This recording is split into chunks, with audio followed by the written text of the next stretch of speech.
Hello, hello, hello. All right. Good evening, good evening. I'm gonna fix my camera angle because you know I like it right. Good evening, good evening, good evening. Hello, Marlo. Hello, girl Karen. Hello, hello, hello. Good morning. It's morning. It's morning. It's morning. I know. Why am I up? Hello, hello, hello. Why am I up this late? Matter of fact, why are you up this late? Who cares? Thanks for joining. Thanks for, is that Wiz? I'm sorry, Wisdom's all over here talking and I forgot to see who you were. Apologize. But thanks for hanging out with me this morning. Okay, let me tilt this just a little bit more. Thank you for hanging out with me this morning. Hello, how are you this now? Why are you up this time of night? I know why I'm up. Why are you up? But thanks for joining me anyway. Oh, you're working this late. Okay. All right, Donna. Thanks for hanging out with me though. Okay. So I'm glad you did you get the little notification, Donna? If you did, yay, because I be missing you, girl. Yes, thank you. Thank you, thank you. All right. So once again, as always, you know my scopes are about personal experiences or something that I've happened or experienced throughout the day or throughout the week. What is that little halo right up there? Oh, is it something? I'm trying to see what this little halo is on my phone. Or it might be there we go. I dropped the phone earlier. So, checking my background. So I'm having this conversation with this girl. Our topic for this morning is from the bed to the altar order of operations, right? Me have lived my life the way that I have. You know, I have not been perfect. Correct. I have not been perfect. Neither will I ever be perfect. But I've learned from, my mother used to say a hard head gets a sore butt. Well, I learned from getting a sore butt, literally, how to do things a little bit differently in my life. So I'm having this conversation with a friend who lives in Louisiana. And we're just talking about life in general. And then we're talking about maybe some financial situations. And she was talking about how she asked a guy for some money. And I'm assuming from the conversation that this was somebody that she was intimate with. And the reason why I made that assumption is because she said the statement. She expected him to give her money because she said, you know how we do. First the bed, then the altar. Ha ha ha, you know how we do it. I was like, that ain't how we supposed to be doing it, is it? So I was like, no, sister, we can't be comfortable in that statement or that phrase because that's not how, if we're going to say we're different and we're living a different lifestyle, we can't be jumping in the bed and then trying to pray it off at the altar when we willingly jumping in the bed, getting our I be trying to look for holy words, Donna. They don't always work out. We can't be getting our rocks off and then just eventually go to the altar every time and then be like, oh God, forgive me. Because that's willful sin. We already know when we call that dude up, hey, Tyrone or Jethro or Fred or whatever his name is, we already know what the plan is up here. We got an outfit laid out. We got the candles burning. We got the bath ready. We done put on his favorite scent, not ours, his, because we tantalizing, okay? We tantalizing. We getting him ready for the moment.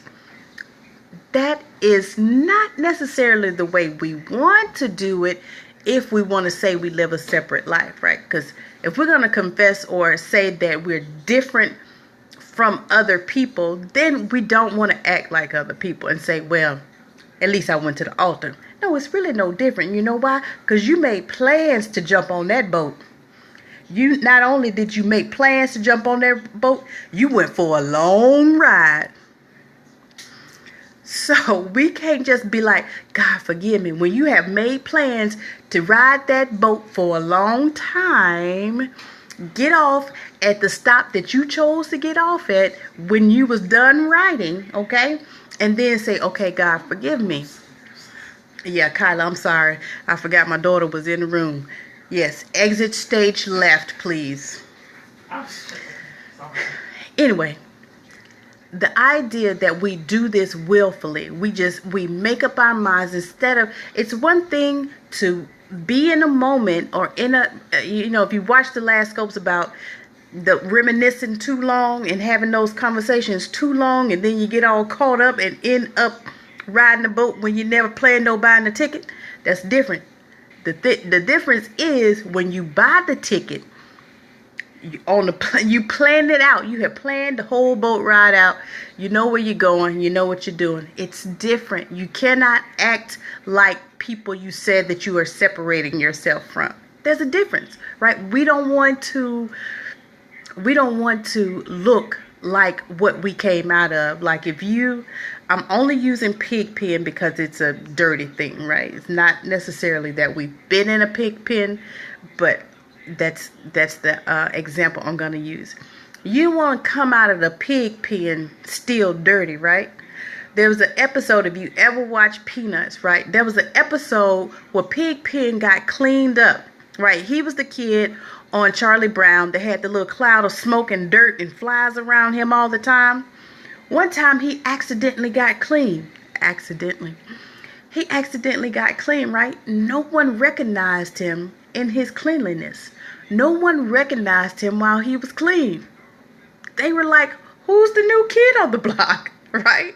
Who's this guy? And he was like, it's me, Pigpen. And they were like, we kind of liked you better dirty because we recognize you. We see you. We know who you are. We know what to expect from you. But when you cleaned up, we don't even recognize who you are.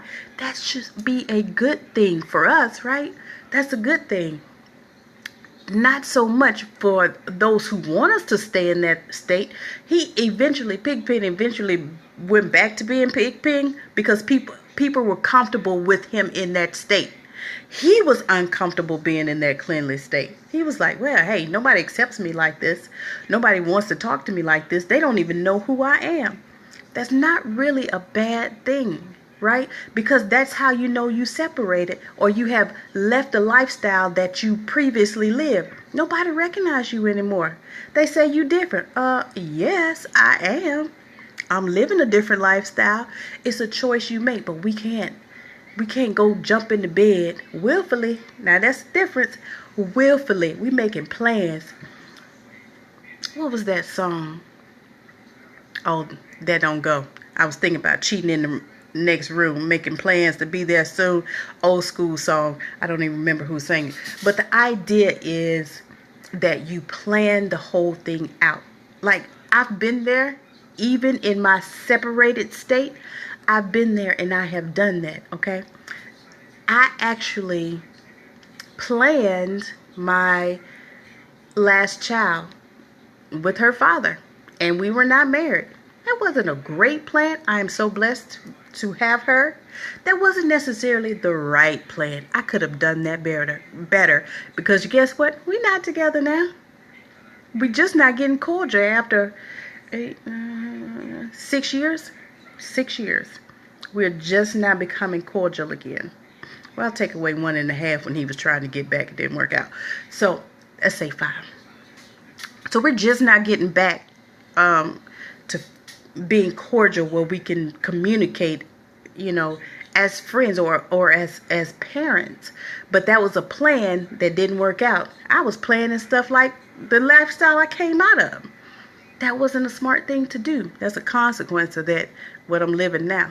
But the idea that we can jump in the bed anytime we want and then say, God, forgive me afterwards is really taking grace for granted, right? We understand grace. We understand that we can make a mistake and we can ask for forgiveness. Yes, we understand that. But then we also have to understand that when we willfully jump in the bed, ride that boat for a long time, then get off when we're done, and then be like, okay, I feel a little bit better about myself right now, because you do be feeling good. Don't act like you don't, because you do.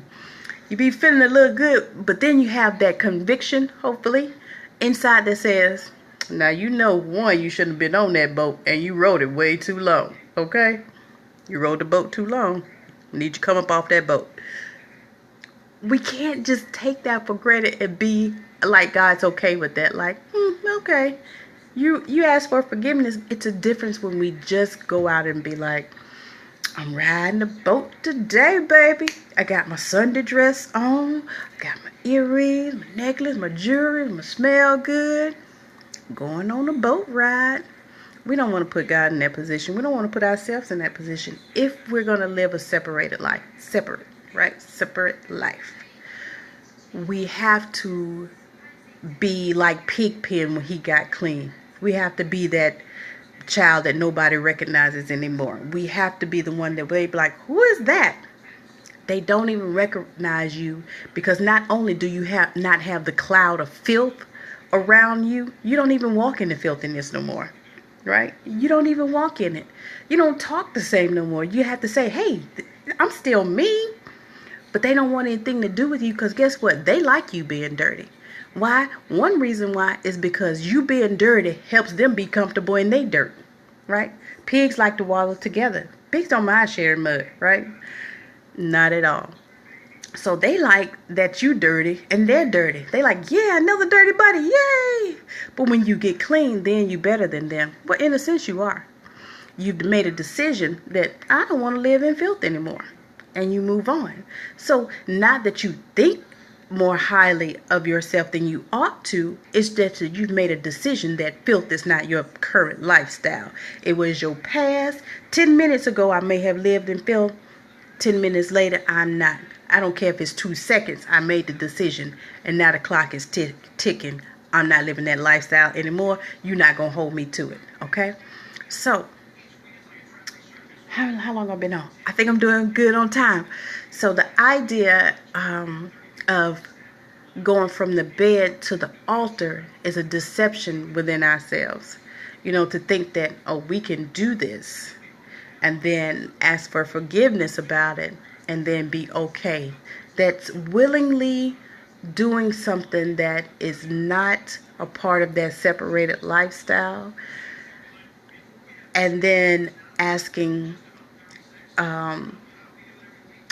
for forgiveness for something that you know you're going to do again. Like, yes, okay, this boat ride has satisfied me for a good 2 weeks, 2 months, but I know I'm going on it again.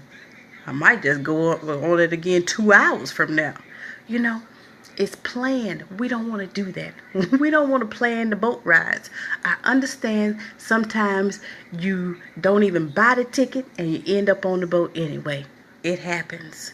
But the idea, if you watched the scope the other night, we got to stay away from situations that get us close to the boat, right? You don't want to be sitting across the table from a man. But okay, let me not even start thinking, because my mind go places it should not go. But you don't want to be sitting across from a man, sizing him up. You don't want to be listening to music that's going to make you feel like you want to slow dance real close. You don't want to be watching people on TV getting close and stuff. You don't want to be having those conversations either, right? And remember what I said about touch being tamed? Donna, if you didn't see that one, boy. My aunt told me a long time ago, don't let a man caress you or touch you, because it tames you. She was right. I've been tamed before. You hear me? So, don't want to take up too much more of your time. I was going through my list of scopes of what to talk about. This conversation came up, so I just wanted to share it with you. We as separated people, we're separated, right? We live separated lives. We don't want to willfully ride that boat. If we ride the boat without the ticket, that's one thing. But if we buy the ticket, plan the day we're going to ride it, and everything else is planned out, then there's another issue there, because we're willfully jumping on this boat, and we can't keep doing that, because there's no more sacrifice for that, basically, because we're taking for granted the grace that we have. And what we're saying to our Creator is, I know you're going to forgive me because your word says so. But on the flip side of that, I'm going to do this and hope I don't die in the process. So let's just be careful about the choices we make, especially when it comes to riding boats, because as separated people, we can live a lifestyle around some people. And like this particular girl, she would pray like she was praying down the heavens. I mean, like, oh God, Father. I mean, like when I say, you thought you was like in a Pentecostal revival type prayer. And I thought, how can you do all that and willfully sin? But you know what? I did it. I had to think back to me, but I was always guilty of, I always had that guilt thing going on. So I couldn't enjoy it that much. I did enjoy it, not enough, to stop. I did not enjoy it, not enough to stop at the time. Though I wanted to, I just had to figure out how to remove myself from situations that would cause me to do that. So, I think that's it. I'm going to try to get some rest because these children be driving me berserk sometimes in the daytime. I got several kids that I homeschool, and can I tell you, they test me sometimes until I pull out that face. And the buck eyes, spread the nose, act a fool if you want to. Then they'll settle down because then they start to think I'm crazy, which I might be. But, alright, thanks for watching. I love you. Thanks for sharing your time with me. Women, guess what? You are beautiful. You are smart. You are creative. You are intelligent. You are wise. You are beautiful. Did I say beautiful? I like telling you how beautiful you are because you are. And you are needed. You're needed because you're the seed carriers in the earth. Only you can carry the seed, so you're needed. Men, guess what? You are strong, you're handsome, you're builders, you're protectors, you're providers, you are creators, and you are the seed planters in the earth.